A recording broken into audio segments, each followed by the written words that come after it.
300-pound dudes tackling you on a frozen field, the last thing you want to do is stay out there. Believe me, the Rams players were thinking about the jacuzzi at their team hotel, that they find it laughable, but more laughable if they totally disregard the trade whatsoever. This guy has transformed the balance of power in the Eastern Conference. And you could argue the entire defense is going to be absolutely ferocious next year. But if your number one priority is to win a Super Bowl, then J.J. Watt is making a grave mistake. To ride this Chad Henne experiment for an entire game, I might need a whole bottle of Hennessy just to get through that. Guy who's won 8 division titles, who's made 5 AFC championship appearances, who's reached the Super Bowl 3 times and has won 2 Super Bowls for this organization. Aaron Rodgers has only won 1 Super Bowl with Green Bay. Drew Brees has only won 1 Super Bowl with New Orleans. There's only 13 quarterbacks in NFL history that have won multiple Super Bowls, and Big Ben is one of those individuals.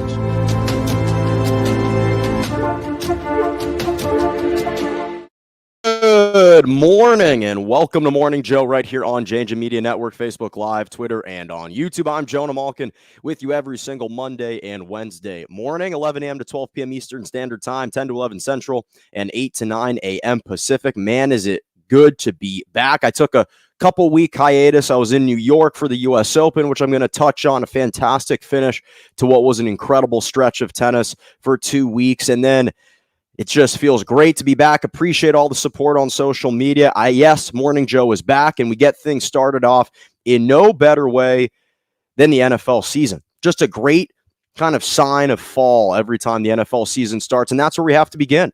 We have to begin this show today back with the NFL season, the Chiefs and the Browns, obviously the Cowboys and the Buccaneers. I'm not going to touch on that game that took place on Thursday, but that obviously kind of commenced the start of the 2021-2022 NFL season.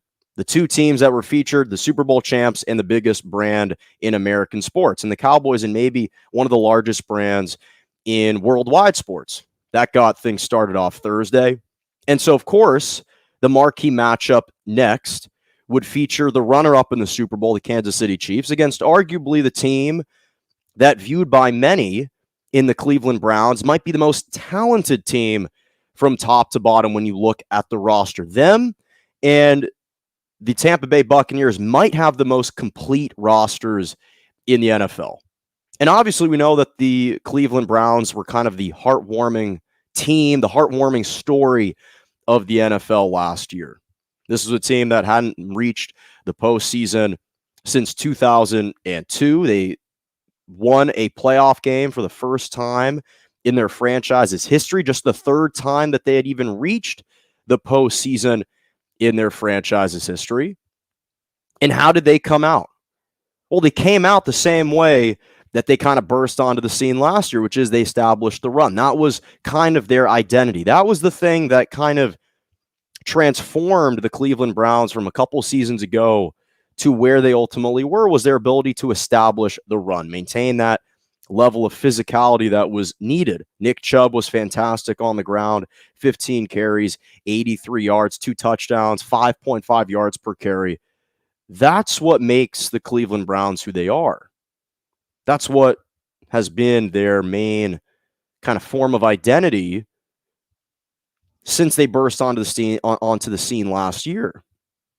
But the thing that the Browns were doing so well, and the reason why their run game was working so effectively, it was because of their ability to control the pace of the game, control the clock, keeping Mahomes and the Chiefs offense on the sidelines. But there was never a feeling watching that game yesterday that the Kansas City Chiefs were completely out of it.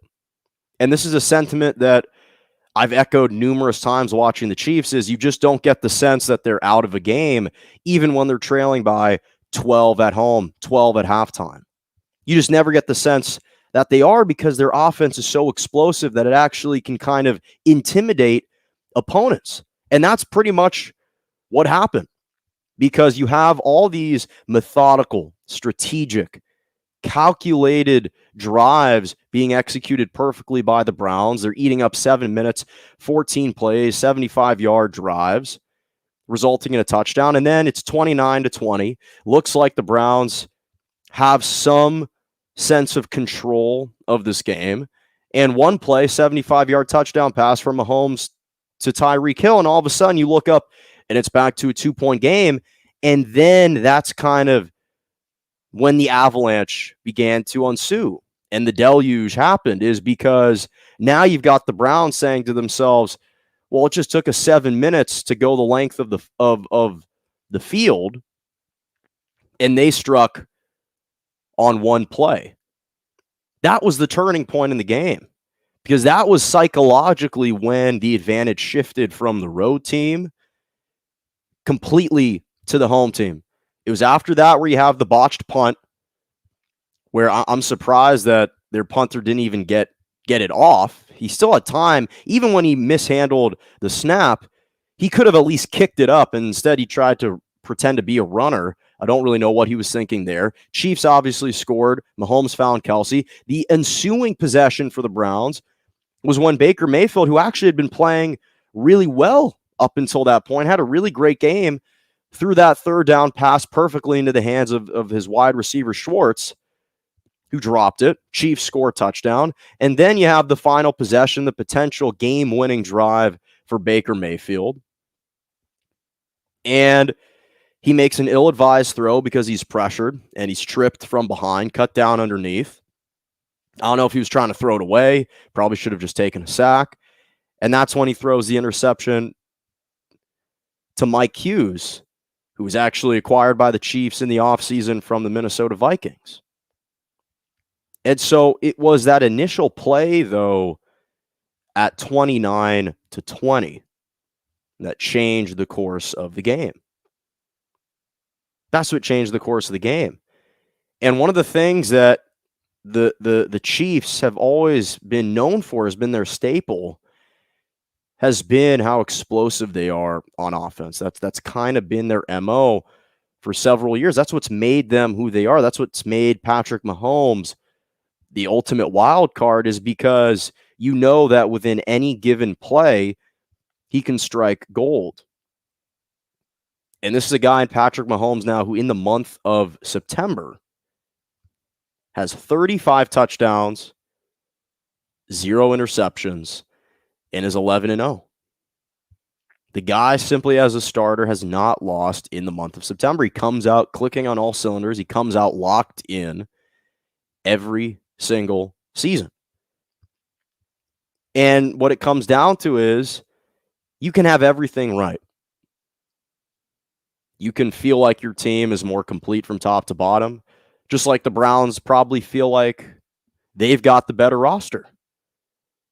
But it's because of that one guy, the one difference maker in Patrick Mahomes at the quarterback position, that ultimately the Chiefs are just better than the Browns. And the Browns have everything else perfectly in place.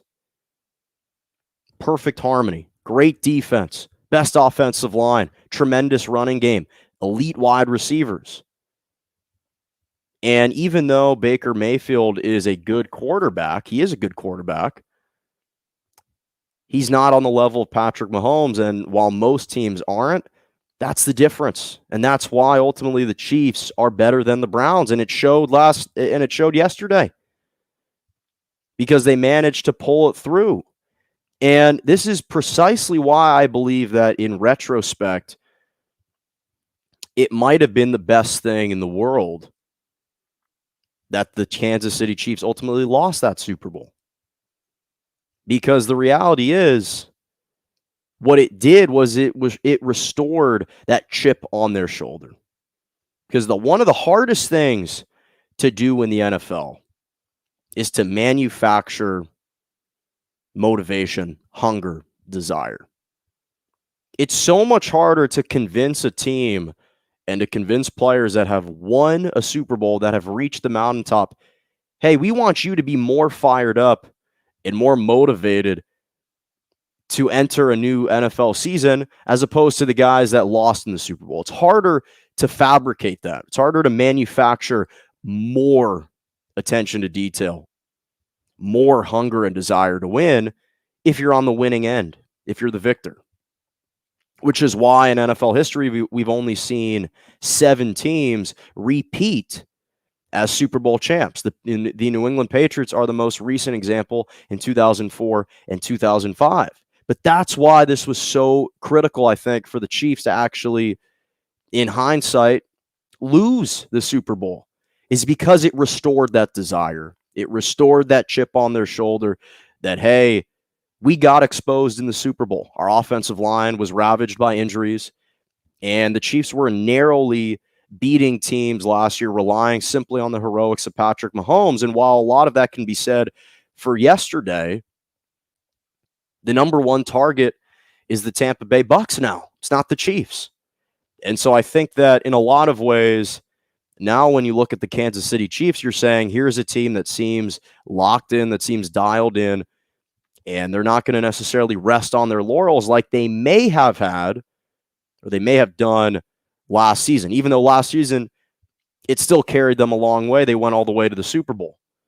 And again, if it wasn't for a porous offensive line that was ravaged by injuries, because again, their offensive line was good, but they were depleted, they probably would have won that Super Bowl. And so what did they do? They went back to the things that made them so successful, buffering that offensive line. They went out and acquired Orlando Brown from the Ravens. They signed Austin Blythe. They signed Joe Thuney from the Patriots. They paid him an exorbitant sum. Excuse me. That's what they did. And so they got back to what made them such a good team to start off with. It was a gritty win for the Chiefs. Nice job by them setting the tone to start the new NFL season. And that's what you have to do. You have to find a way to win. And I think that the Browns are a really good team. They're an excellent team. I think they're probably the second or third best team in the AFC. But this showed the disparity between the two. It showed the disparity between the two. And speaking of disparity, I don't love to embellish after week one, because I understand that week one, it's easy to kind of be a prisoner of the moment. It's easy to make grand assumptions, make bold predictions and proclamations after week one. And Matthew Stafford made his debut for the Rams yesterday.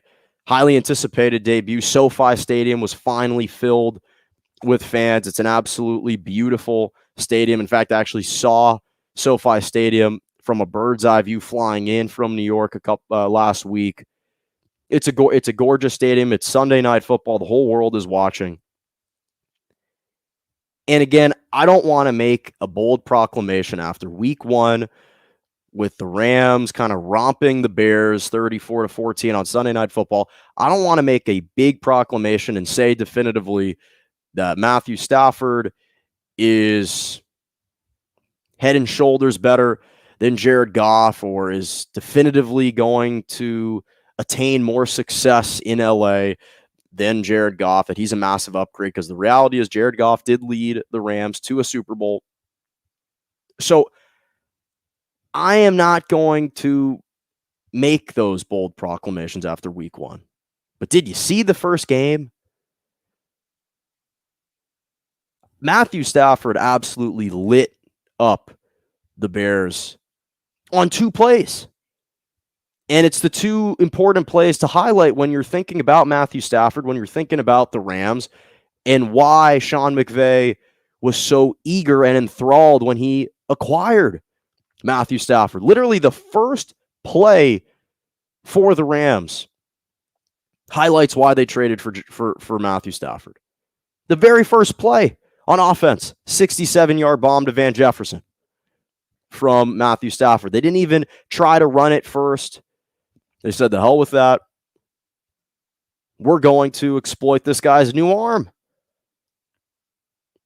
And it was only fitting, again, that the first game being played at SoFi with fans, Sunday Night Football, the lone game on in the NFL Sunday night, and Sean McVay just wanted to kind of showcase his new toy, showcase his new flamethrower, showcase his new quarterback in Matthew Stafford. And of course, it was also only fitting that Andy Dalton would get picked off in the end zone on the Bears' opening drive. Of course, that would set the tone for the rest of the game, that the Rams defense came away with a takeaway in the end zone. And then the two first touchdowns scored by the Rams were two bombs that highlight the difference in playing styles and in coaching styles. Because the reality is, this is precisely why the Rams traded for Matthew Stafford.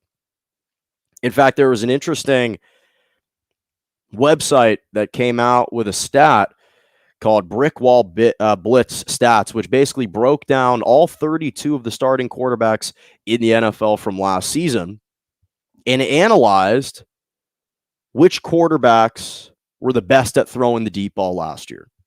Those were yards of those constituted 21 plus yard passes from a season ago. And according to these stats, Matthew Stafford finished 9th in the top 10, and he completed, they said, 56% of his passes 21 plus yards down the field. Top 10. Jared Goff, out of 32 starting quarterbacks, was 30th in the NFL. Completed 34% of those passes. And in fact, he was dead last. He was 3 of 19 in accuracy on tight window throws of 21 plus yards or more. That was dead last in the NFL last year. He was 0 for 9 on those deep balls when under pressure. And they go into other different stats and other notes that kind of highlight how Matthew Stafford is much more willing to take a chance deep. Jared Goff is much more risk averse. And this isn't to insult Jared Goff, because this is a guy that led the Rams to a Super Bowl. And this is not to disparage him in any way. But it does highlight, and by the way, Jared Goff actually nearly completed a magical run with the Lions in his debut against the San Francisco 49ers, who throughout the majority of his career was kind of his kryptonite.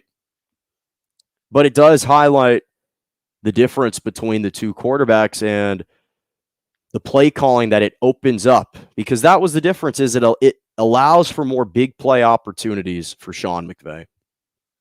It really does. And the shame is that Cam Akers tore his Achilles, and that's a huge blow for this team, because their running game didn't look great with Darrell Henderson. It kind of opened up a little bit late. That's kind of when it got going, because this team right now, with the play action pass now with Matt Stafford, given you already have Van Jefferson, who played extremely well, Cooper Kupp, Robert Woods with Stafford, Tyler Higbee as your definitive number one tight end with that elite defense. And I think this team is the second best team, arguably is the second best team in the NFC.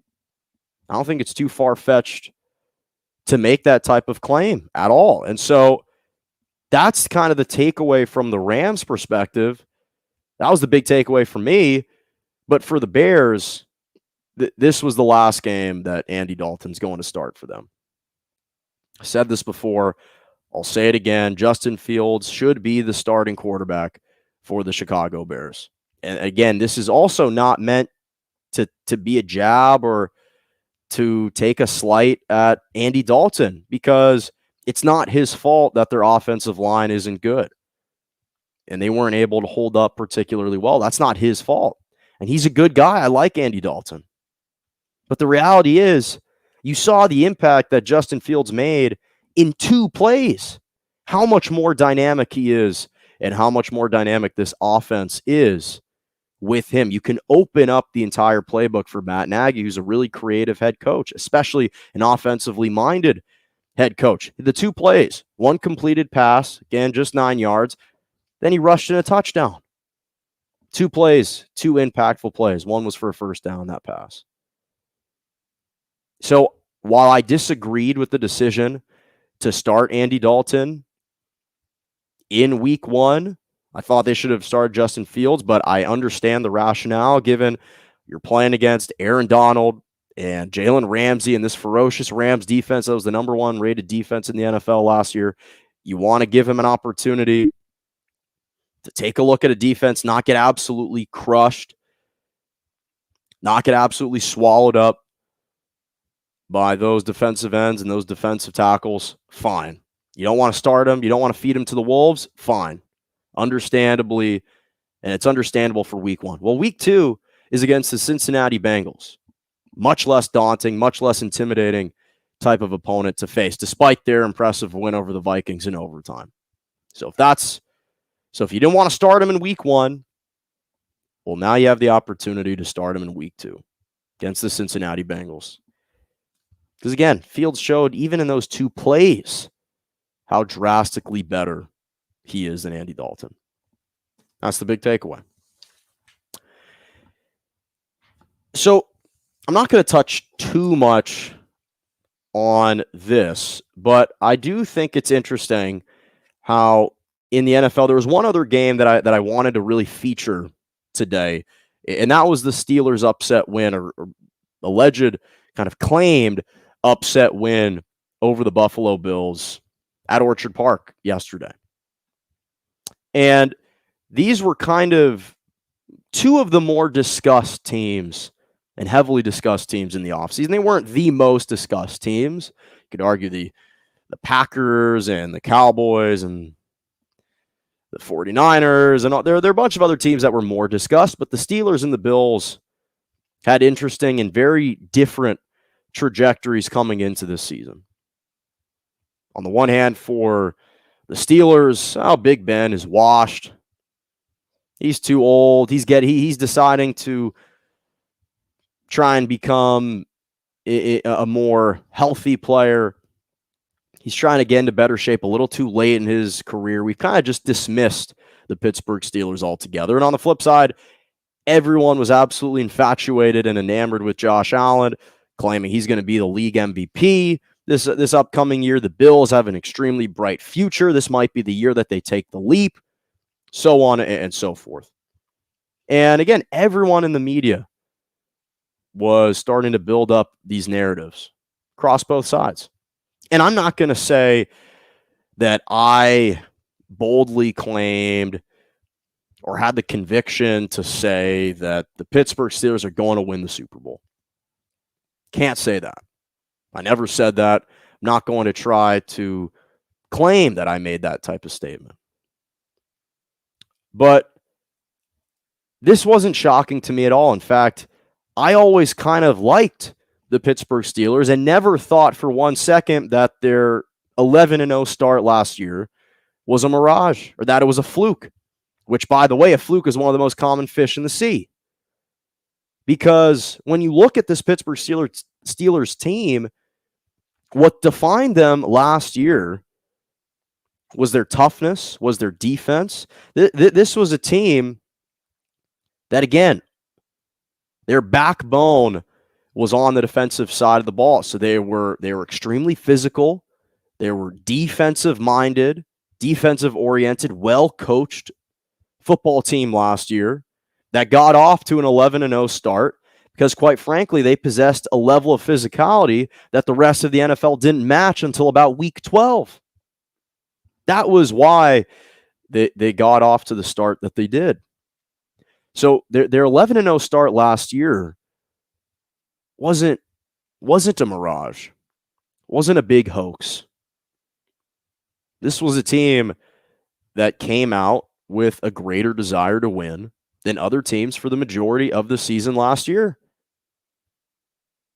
That's what they've been built on, is that defensive toughness, is that defensive intensity, that kind of blue-collar, rugged, brute way to win football games, ugly ways to win football games.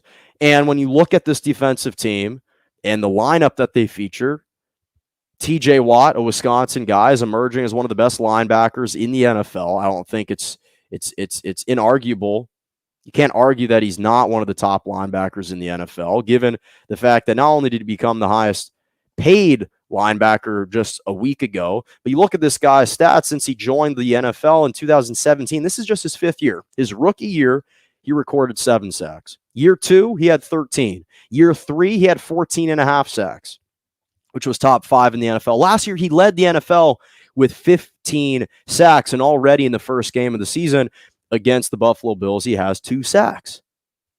And you pair him with Devin Bush and Melvin Ingram, who they acquired from the Chargers, and you got Cameron Hayward as your defensive end, and then their secondary is elite with Minkah Fitzpatrick and Joe Hayden and Cameron Sutton.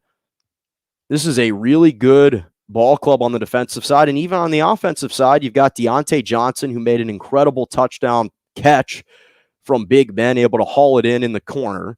Chase Claypool, who was an emerging rookie wide receiver last year, and the kind of forgotten and glanced over wide receiver in Juju Smith-Schuster, who's still talented. Then you got Najee Harris, the first-round draft pick out of Alabama. Like, this is a good team. And I understand Big Ben is old, and I understand that he's immobile, and his QBR wasn't great. But this is a team that's coached by Mike Tomlin, who's never had a losing season in his coaching career. This is a guy that led the Steelers to an 8-8 season with Devlin Duck Hodges as the starting quarterback. So I'm not exactly sure how, but my guess is that this team is going to find a way to make the playoffs. They'll probably go 12-5, and by hook or by crook, they're going to be in the thick of it. 7 teams make the playoffs from each conference. And I wouldn't be surprised at all if the Pittsburgh Steelers are able to do that. And it goes back to expectations. Our expectations heaped onto a team entering the season. Buffalo Bills, all these expectations were heaped onto this team entering the season. Pittsburgh Steelers, no one was discussing them. This was probably the first time since Tommy Maddox was the quarterback in 2003 where the Steelers were out of the spotlight, where the attention wasn't completely on them, where we could just totally appreciate the success and be pleasantly surprised by any success that they could achieve this year.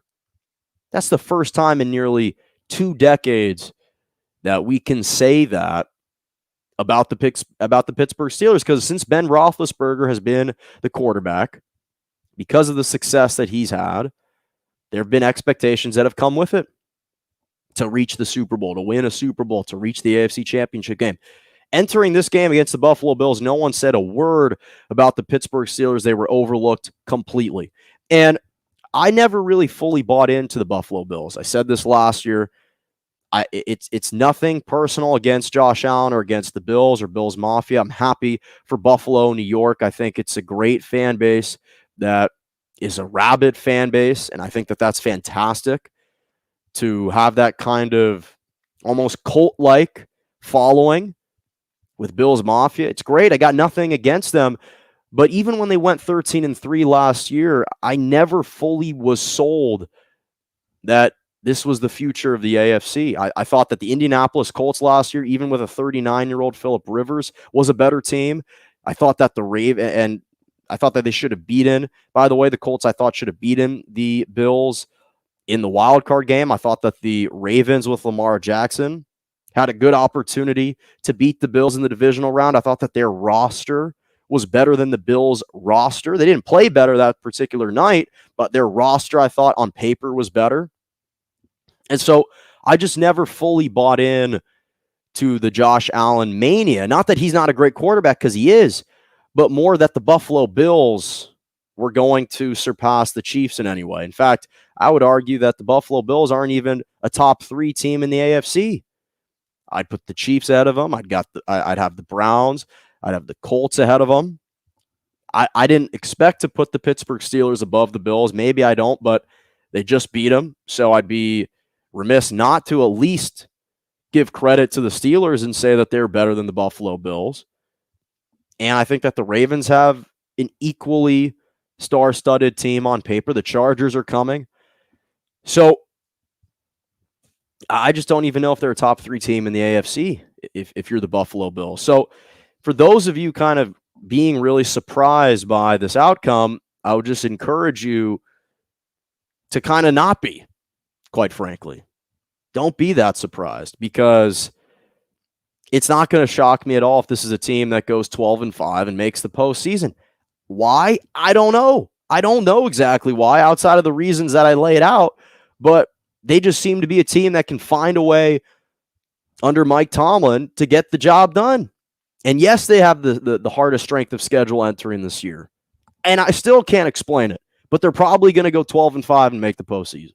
So that's what I have to say about that. Couple quick thoughts, couple quick hitters, because I know some people wanted some reactions on some of the more notable games in the NFL. I'm not going to spend too much time, just a couple minutes addressing a couple key games that I also thought were just noteworthy to some degree. So the first one was the Arizona Cardinals and the Tennessee Titans. Cardinals absolutely just stampeded over Ryan Tannehill and the Titans 38-13 in Tennessee, which was extremely impressive for a team that had a lot of high expectations coming into this season, both sides.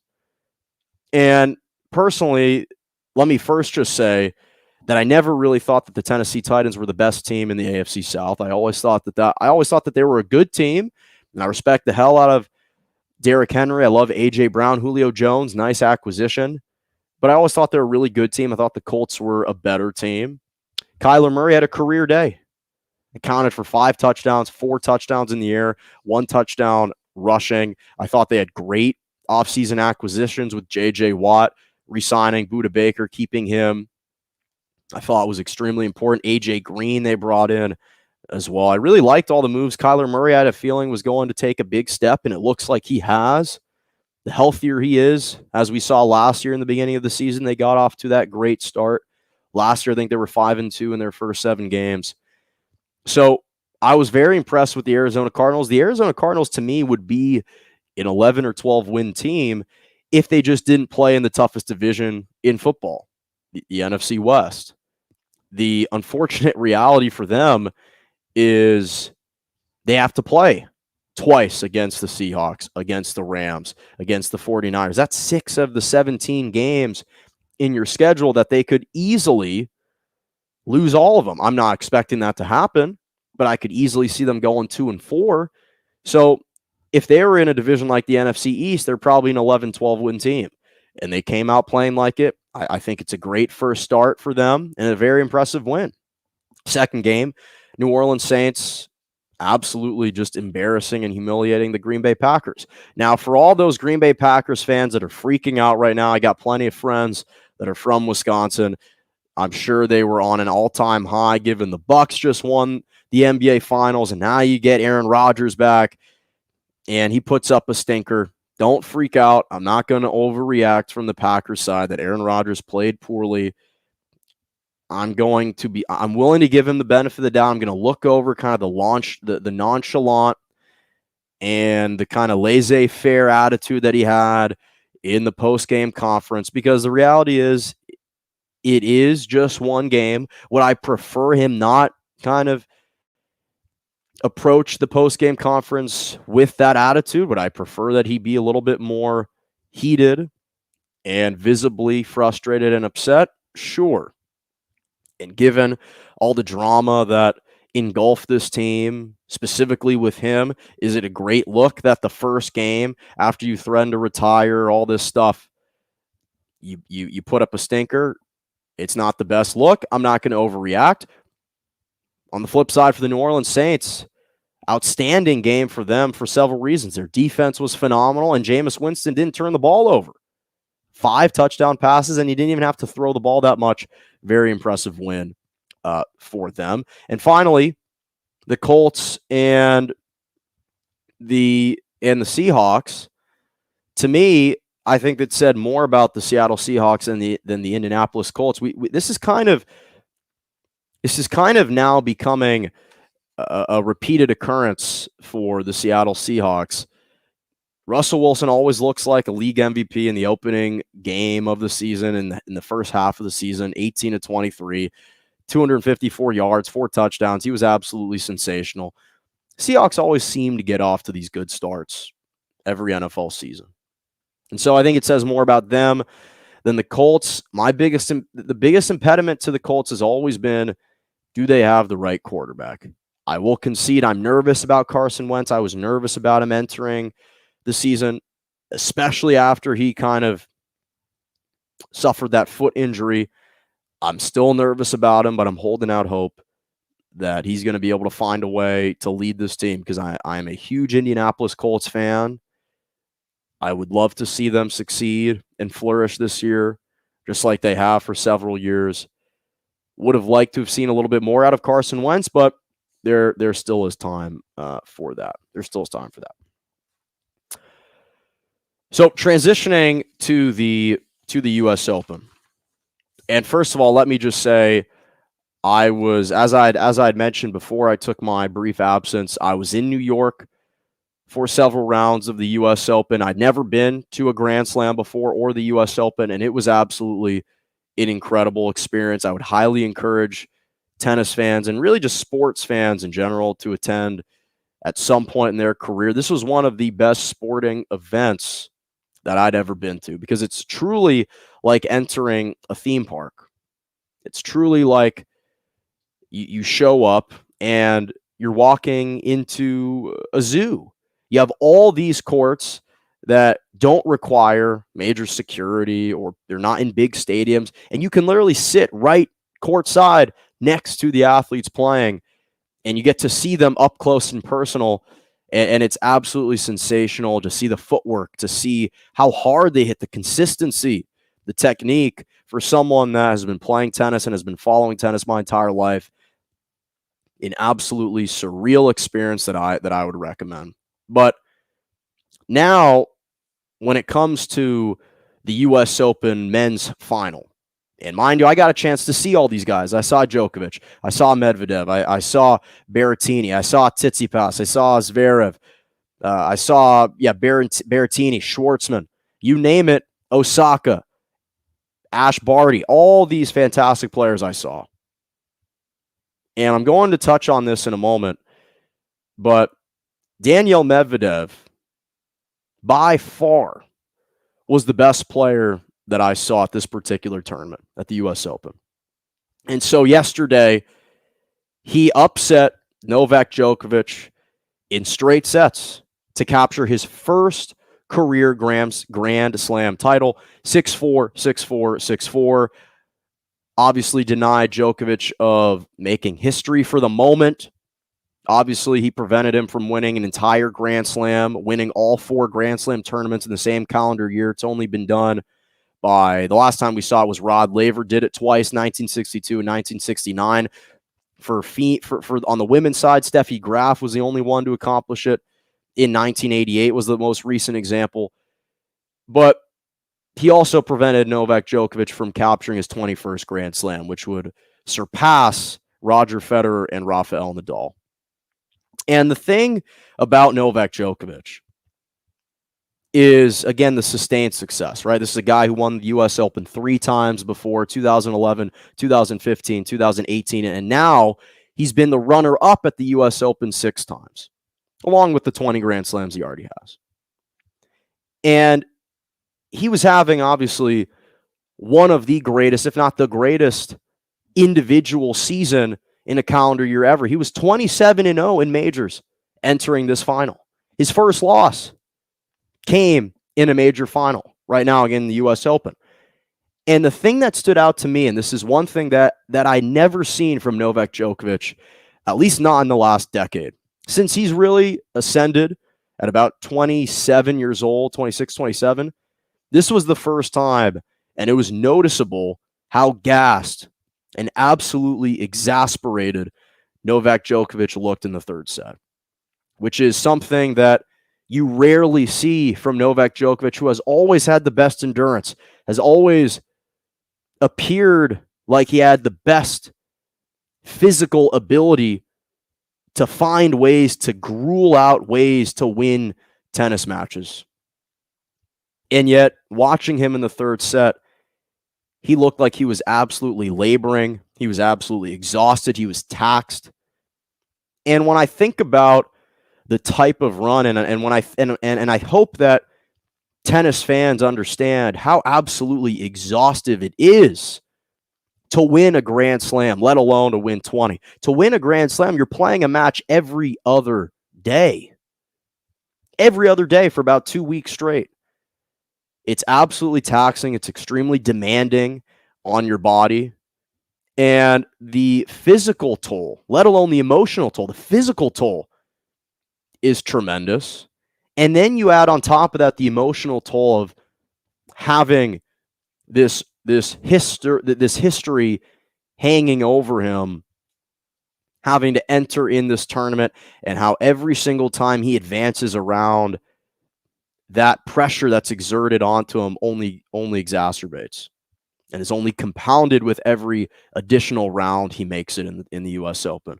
And so I understand why at the end he kind of admitted that he was relieved that his bid to try and win a complete Grand Slam and to break history was over for the time being, because the toll that it does take on you emotionally and physically is extraordinary.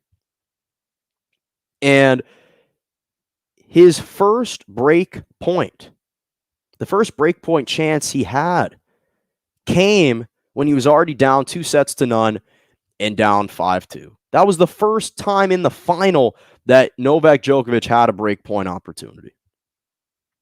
And it seemed like he might have been able to string together a couple games. He was building some momentum, and you could see him on the changeover down 5-4 in the third set, almost forced to kind of smile in his appreciation of the crowd kind of serenading him with chants, absolutely adoring him. And that's why when he put the towel over his face, he was extremely emotional. He was tearing up. He was crying, because I think it was one of the first times in his career where two things happened. One, the magnitude of the moment of just taking the first second he had to really, I think, reflect on the history that he was embarking on, I think hit him directly in that moment. And then it was also one of the first moments where he felt truly beloved by the crowd. It was one of the first moments in his career when I think he truly felt the appreciation and the praise and the adulation from the fans for what he's accomplished over his career. And I don't think that was always something that he felt throughout the majority of the matches that he was playing. In fact, the first couple matches that I saw him play at the US Open, every single time his opponent won a game or won a point, the crowd was cheering and praising profusely whoever the opponent was that he was facing, because I think that we didn't really see so much of this human side of Novak Djokovic. And again, as a tennis fan, I understand the history that he was embarking on, that the quest that he was on. And I appreciate Novak Djokovic for his greatness and for what he's meant for the sport. But I don't think he probably felt the same amount of love and affection that he likely felt he deserved. And that was the first moment when I think all of these emotions were crashing and kind of conflating at the same exact and coalescing at the same exact moment. And it hit him. And it showed a human side, and a side that I think more people would like to see from him. And his opponent, Danielle Medvedev, listen, I said this, entering the tournament, he was the one legitimate challenger to me that I thought would pose the biggest obstacle to Novak Djokovic. Because I thought that Danielle Medvedev, he was the best tennis player that I saw at the US Open. Yes, that includes Novak Djokovic, who I saw. I'm not making any claims that he's better than Novak Djokovic, but at the US Open, Danielle Medvedev was absolutely dominant in a way that you rarely see. He dropped one set the entire tournament. He was absolutely sensational on his ground strokes. Everything looked effortless. He was getting to every ball, and he beat Djokovic down at the game that has defined Djokovic, at his own game. grinding you out, not missing, not making mistakes. Obviously, he showed a little human side when he double faulted on 2 match point opportunities, Medvedev. But excluding that, he was pretty much flawless.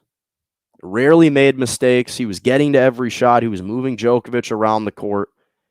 His strokes are impeccable. The guy does not miss, and yet he's 6'6", so he's extremely lanky, but he's got incredible reach, and he stands normally 5 to 6 feet back behind the baseline. Watching him play, it almost looked at times like he was gliding from side to side because he just wasn't missing shots, and he'd play against some players that were hitting heavier balls that seemed to be more laboring for them to have to kind of power the ball over the net. And with him, his technique, just getting it back with tremendous pace and depth on the balls. And so I was happy for him. It was well-deserved. He had been knocking on the door of a Grand Slam title for years. He lost to Novak Djokovic at the Australian Open final just this past year. He finished as the runner-up to Rafael Nadal in the 2019 U.S. Open title. So this is a guy that has certainly paid his dues. And so I was happy for him from that perspective. And to be honest, I was happy for the sport of tennis that they saw someone else be able to display a level of dominance that we had rarely seen from a non-member of the Big Three. In fact, Danielle Medvedev is the first player of this generation to beat a member of the Big Three in a Grand Slam final. That's incredible. Absolutely incredible when you listen to that, when you hear that. And I think that both players showed tremendous class. I actually loved, by the way, the dead fish celebration, paying homage to one of the FIFA celebrations for Danielle Medvedev after he won. But to show the appreciation that he had for Djokovic, I thought that both players were extremely gracious, extremely classy, had very kind words to say for one another. Medvedev even went as far as to say that he regards Djokovic as the greatest tennis player of all time. He made that publicly. And so I just loved the demeanor and the disposition of both of these guys, both in triumph for Medvedev and both in defeat for Djokovic. And it was an incredible story to follow. I feel privileged to have been able to see both these guys play and to be at that venue at Arthur Ashe Stadium, along with some of the other stadiums. It was absolutely sensational. And it was just very efficient, too. He was effective and efficient, beat him in 2 hours and 15 minutes, which for a professional tennis match at a Grand Slam and a 5-setter is kind of making quick work. To beat Djokovic in 2 hours and 16 minutes is very efficient. It is very efficient. So I do think that this is great for the game, and happy for Danielle Medvedev that he wins his first Grand Slam title. It's been a long time coming. And on the flip side, in the women's draw, it was very interesting, very fun final. Emma Raducanu won her first women's Grand Slam title, first U.S. Open at 18. At 18. And Emma Raducanu, sorry. And I actually saw her really burst onto the scene when she played in the Wimbledon final. Not the Wimbledon final, but just she was part of the women's draw at Wimbledon. And no one really knew about her. She had reached the 4th round of Wimbledon, had to exit due to some difficulty breathing. And here you have an 18-year-old from Great Britain who in the U.S. Open entered the tournament ranked like 150th. She already had bought a plane ticket to go home had she not been able to win all of her preliminary rounds, all the qualifying rounds, just to make the main draw. So here you have an 18-year-old who had to qualify in the U.S. Open. She had only been on the pro tour for 3 months, given the pandemic, and that her parents wanted her to finish her get a high school degree. And yet she wins all 3 preliminary matches. In fact, she wins 10 matches ultimately. She enters the main draw, and she wins her first Grand Slam at the age of 18, and she doesn't even surrender a single set in the tournament. Doesn't surrender a single set at all the entire time. And it's just one of the more heartwarming stories to hear in tennis about someone. We know there's so many precocious tennis players, especially on the women's side. But again, this is someone who really was only a prominent kind of story 3 months ago at Wimbledon, just in early July. And yet able to follow that up with a U.S. Open title. The manner that she did it, I thought that she played extremely well with the tremendous amount of poise and composure. She hits the absolute crap out of the ball. And that's the one thing that you're seeing with all of these elite women, who many of whom are not quite as young as her, but there's so many younger tennis players that have ascended. Sophia Kenin, who's 22. Osaka's 23. Andreescu is, I believe, 23. Coco Gauff is 17. This Leylah Fernandez, her opponent, is 18, Canadian. Osaka, 23. And so what we're seeing, though, is the trend with all these elite women is just how hard they hit the ball. And that was something that really stood out to me about her, was that every time Raducanu had an opportunity to strike it down the line, to go cross court, to take the backhand and be aggressive with it, to attack Fernandez, sometimes right in the middle of the court, she was doing it, and she didn't blow many opportunities. When she had opportunities to break, she took advantage of it. And so I was just extremely, extremely impressed with her. And I think that it's great for the sport. I think that it's great that a name that isn't just Serena Williams, and now kind of in the modern day isn't just Osaka, is able to burst onto the scene. So I think that it's great for the game. And I was happy for her that she was able to accomplish that. Big shout out to her. And I'm sure that now we can say that, yes, she had to qualify to enter the U.S. Open. She's not going to have to do that anymore. Finished with a top 25 now ranking, collected a purse of $2.5 million, and she'll be forever known as a U.S. Open champion. Left an indelible mark on the sport. You can't take that away from her. So big shout out to her. Major accomplishment for her team. It's a shame that her family couldn't be there. I know that because of travel restrictions due to COVID, they couldn't leave Great Britain to fly, which is an unfortunate reality. I would have thought that the U.S. Open might have been able to circumvent those restrictions. But shout out to Emma Raducanu. Big time performance for her to win a Grand Slam at 18. Tremendous. Finally, my Malkins moments. Great to be back again, to be able to share these Malkins moments. Plenty of good ones. First, Dodgers ace Max Scherzer reaches 3,000 strikes. Or strikeouts, not just strikes. He's throwing way more than that. 3,000 strikeouts in his career. In fact, the Dodgers ace became just the 19th pitcher in MLB history to record 3,000 strikeouts. And it was only fitting that, of course, it came against one of the Dodgers' more recent rivals, the Padres. He was absolutely sensational in that outing. Practically went 8 perfect innings. He struck out 9 batters, gave up 1 hit, 0 runs in 8 full innings pitched. In fact, through 7 innings, he was on pace to have a no-hitter through 7 innings. He's been obviously tremendous. One of the front runners to win the Cy Young Award, along with Walker Buehler, funny enough, on the same team. We'll see what ultimately happens with that. But big shout out to Max Scherzer. A couple NFL notable performances. First of all, Jameis Winston, New Orleans Saints. Drew Brees retires.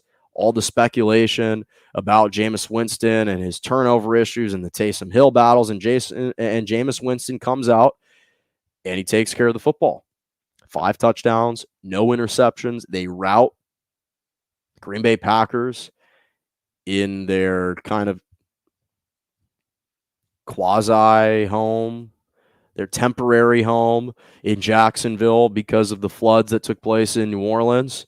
And they win 38-3. And Jameis Winston, again, with all this negative attention on him and the turnover issues he's had, big shout out for him for being able to prevail. Big shout out to Kyler Murray, accounting for 5 touchdowns, as I mentioned, in the rout over the Tennessee Titans.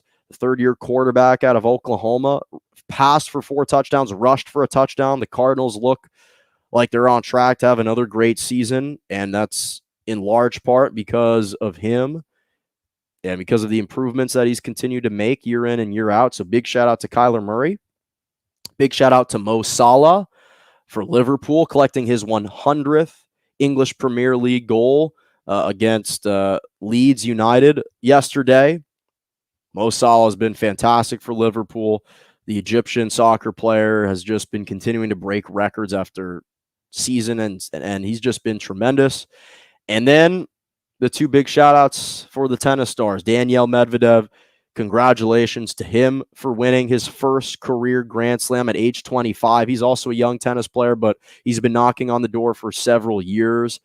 So it's impressive that he finally was able to break through against a guy in Novak Djokovic. He made such quick work of him, just effortless.